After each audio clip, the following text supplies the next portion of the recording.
Gautam Neurocare, brain stroke, migraine, fits, brain and spine surgeries की best neurosurgeon. ఓ యువకుడు సరదా కోసం సినిమాకు వెళ్ళాడు. కొద్ది దూరం వెళ్ళాక అనుకోని ప్రమాదం ఎదురైంది.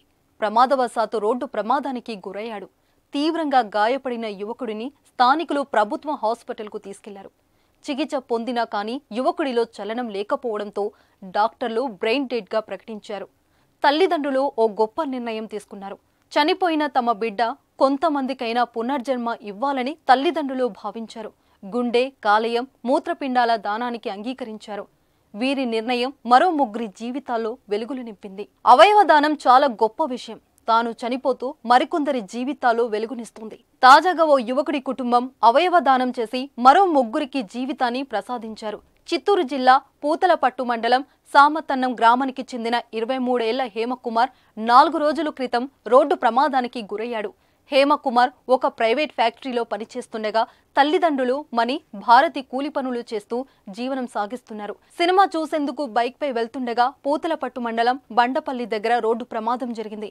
హేమకుమార్ ప్రయాణిస్తున్న బైక్ ను కారు ఢీకొనడంతో తీవ్రంగా గాయపడ్డ హేమకుమార్ కు తిరుపతి సిమ్స్ ఆసుపత్రిలో చికిత్స అందించారు.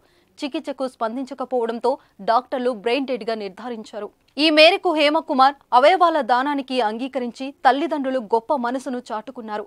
హేమకుమార్ మృతదేహం నుంచి గుండె, కాలేయం, మూత్రపిండాల అవయవాలను సేకరించారు వైద్యులు. వాటిని మరో ముగ్గురికి అమర్చారు. ఈ సందర్భంగా టీటీడీ జేఈఓ సదా భార్గవి మాట్లాడుతూ రోడ్డు ప్రమాదంలో 24 ఏళ్ల హేమకుమార్ బ్రెయిన్ డెడ్ అయ్యాడని, కుటుంబ సభ్యుల అనుమతితో అవయవదానం చేశారన్నారు. అవయవదానం చేయడానికి ముందుకు వచ్చిన హేమకుమార్ తల్లిదండ్రులకు శిరస్సు వంచి నమస్కరిస్తున్నామని అన్నారు సదా భార్గవి. జీవన్ దాన్ ద్వారా ట్రాన్స్ప్లాంటేషన్ చేశామని, రానున్న రోజుల్లో టీటీడీ ప్రాణదానం కింద కూడా ట్రాన్స్ప్లాంటేషన్ చేస్తామన్నారు. వైఎస్ఆర్ ఆరోగ్యశ్రీ పథకం కింద పేదలైన వారికి ఉచితంగా పద్మావతి హృదయాలయ ఆసుపత్రిలో గుండె మార్పిడి శస్త్రచికిత్సలు చేస్తున్నామన్నారు. అవయవాల దానం ద్వారా ముగ్గురి ప్రాణాలను కాపాడే అవకాశం ఉందన్న విషయాన్ని ప్రజల్లో అవగాహన తీసుకురావాలని కోరారు.